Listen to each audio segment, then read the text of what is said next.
Hi, and welcome to a snack-sized episode of Home, the Second Story. I'm Sheri Scott with Springhouse Architects in Cincinnati, Ohio.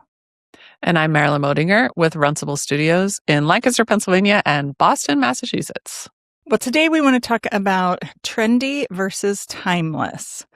We have a lot of clients come in that have photographs and inspiration pictures and things they love, and some of it's trendy.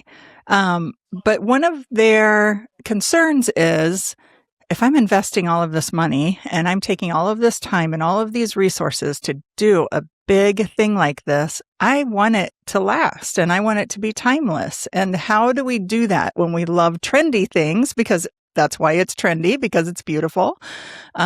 Versus how do we design for things to be timeless? Yeah. And, things change over time. So there isn't really timeless in a certain way, right? Like those terms are kind of difficult because what does it mean to be trendy? What does it mean? So certain things that we now consider timeless were super trendy when they came out.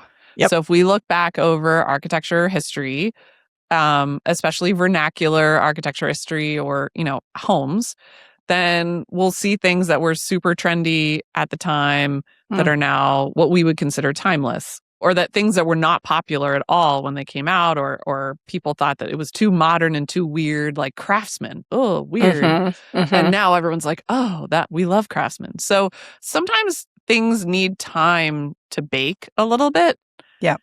And that's why chasing trends can be a little bit fraught, So, one thing here to think about too is that trends in our social media era happen a lot faster. So fast. Yes.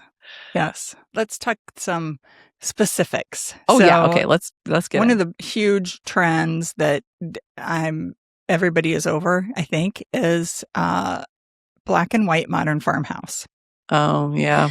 So to dissect that a little bit, it's a beautiful style, and I do think it can be timeless. I think that what makes it trendy is when people just apply the black and white colors to the one-story ranch down the street, right? And call it modern farmhouse. Like that's the trendiness of it is the application of it. It's not the inherent design. Because I think a modern farmhouse, which means basically, I'm not great at defining styles for everyone. That's why I like to look at pictures.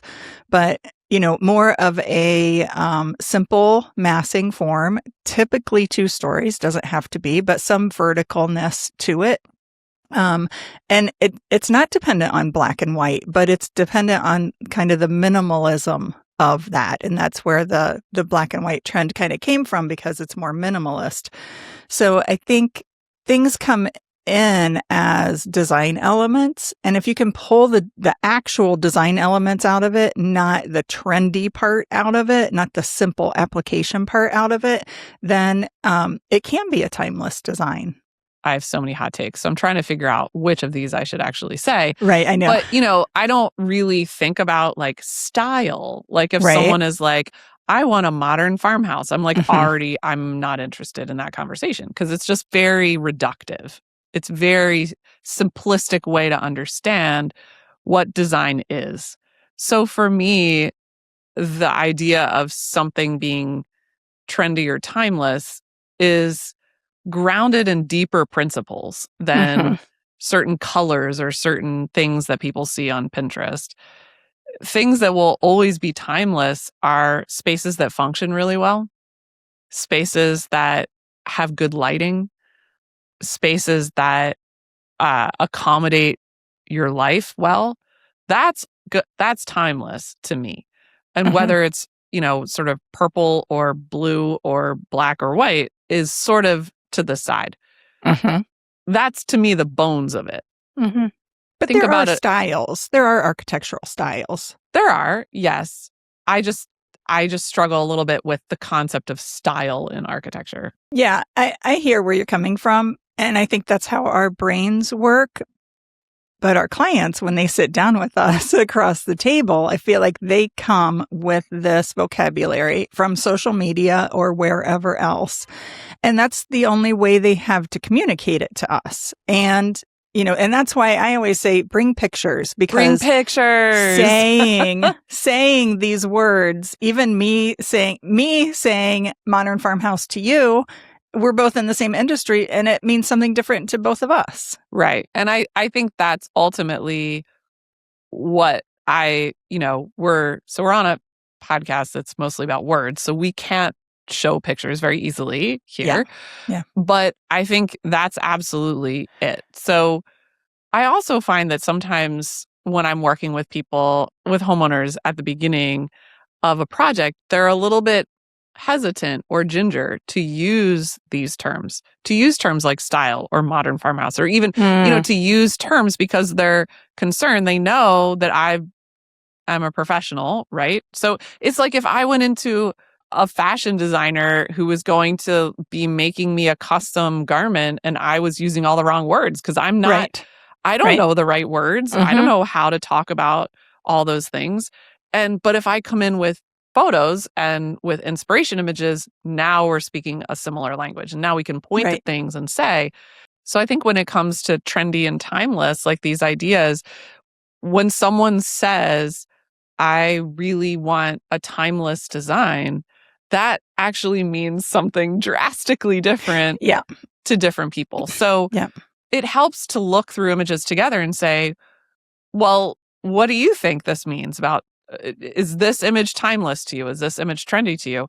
And honestly, to your point, does it really matter if it matches the definition that we all learned in school or that we talk about amongst architects? It kind of doesn't matter. It matters that you love it. Right. Yes.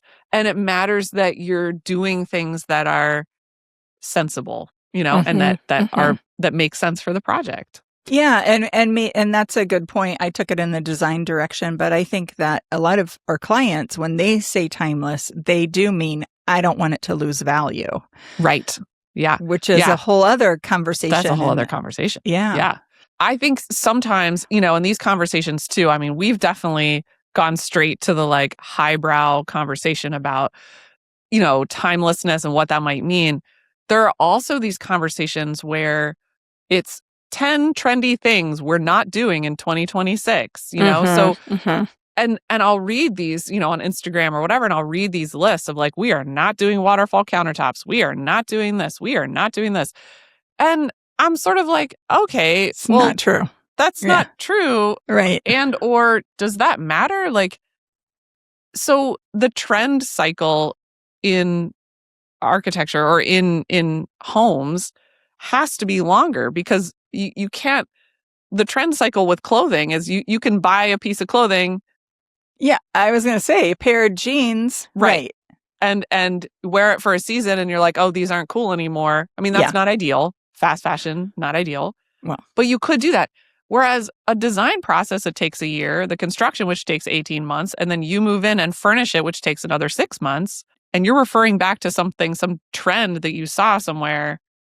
So it can't move that fast. And I think tuning out the social media noise and focusing on getting inspiration from places that aren't so noisy, if that makes sense. Does that make sense? It does. It does make sense.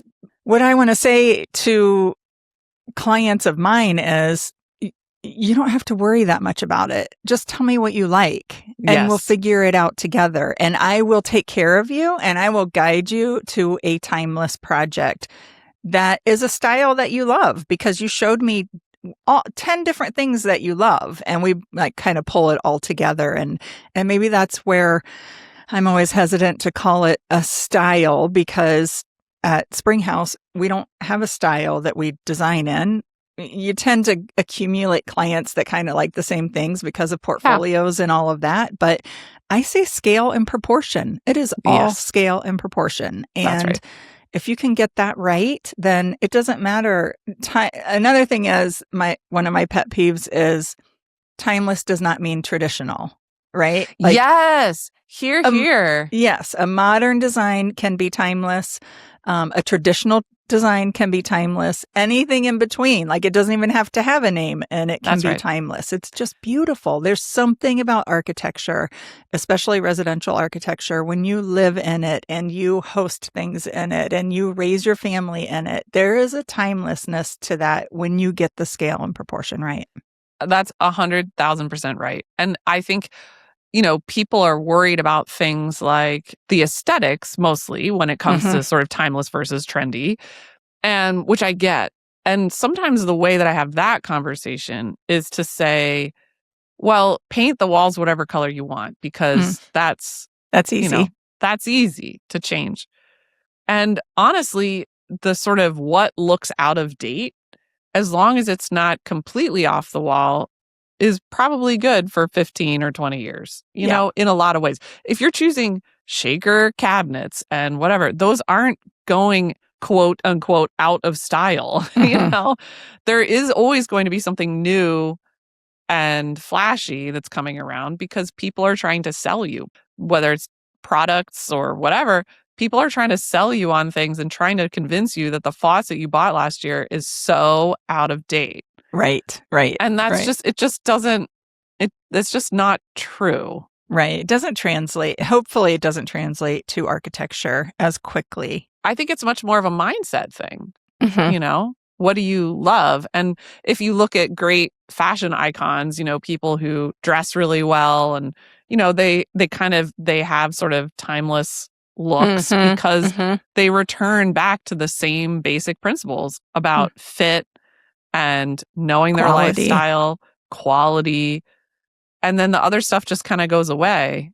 And you're not worried that, that's a color that isn't cool anymore or something. It's like those conversations don't even come in. I will say I have just recently had some anxiety myself about timelessness versus trends because at my house, we've made a decision recently to not move and to stay in this house for so many reasons. But so we're redoing our kitchen and our floors. It's so much harder. And so it gives me a lot of empathy for our clients because right now I'm faced with, okay, I know what I like. I know what I see on my, of course, anytime you utter a word, kitchen renovation, then your feed is flooded with kitchen renovations. Full. Yes. And I'm snapshotting everything and saving it. And we're trying to negotiate between the two of us, what we like and what we don't like. But it's a big investment to make these decisions. And I do expect to live with it for 20 years.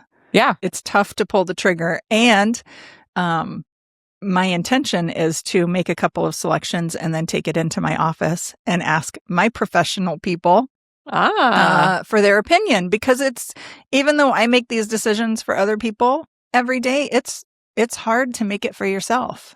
It is hard. And I think that can translate for our clients as well, is that we're there to help guide them through the process. It is helpful to have someone else to help you look at stuff. Yeah, because somebody else kind of gets above it, right? That's right. And kind of looks at it from a different perspective than when you're in it and thinking, I need the spice drawer right here, and I love the wood, but I'm going to have wood floors, and and I don't want to make a mistake. Right. I think in terms of that question of, well, and you hinted at it earlier about like, if I make a mistake, then either A, I'm not going to like it, so that's one consequence, or B, I'm going to ruin my resale value. And I want to talk about that second one for a second, because that one, people will say, well, I'm spending all this money. I don't want to do anything that a future buyer wouldn't like. Right. Like, okay, are you selling in the next 3 years? Right. Because if you aren't, it doesn't matter. I guarantee you that if this is a home you're going to live in for 20 years, the kitchen will need to be redone at that point. Right. Just don't worry about it. And as long as you're not doing anything completely crazy, we walk into these homes all the time because we do so many renovations. We're like, what was this person thinking? Like, why do I have to go through the master bathroom to get to the only laundry room in the whole house? Like, that's the only access in this house we're looking at right now for this client. And all of us are standing there scratching our heads. And it's because they didn't work with a designer or an architect who was helping them make sensible decisions. Right. So that meant that when they sold it, the person who bought it was like, wow, like I'm going to have to reconfigure the master suite. It's so weird. Like none of this makes sense. And you have to walk through this other room that's like in between the bedroom and the closet. Like it's so weird. Yeah. And that is what hurt their resale value. Right. Not the kitchen counters. They were going to pull those out no matter what. Right. That's a great point. Yeah. So that's why, to me, that trendy versus timeless is not about you can only do white subway tile or else. It's not about that. It's about, are you making really weird decisions? Yeah. That lock in, you made the living room, you renovated things, you made the living room really tiny, and now I can't fit a sectional in it. Also something that they did at this house. And you're like, well, now what? Yeah. So those are things that are much more difficult to reverse. And if it's just painted a weird color, we'll just repaint it. That doesn't hurt your tile, your all that stuff. People are going to rip that out anyway. So the more structural, the more, the more basic to the house. That's the stuff to me that matters. And the sort of the trendy stuff. I mean, I don't know.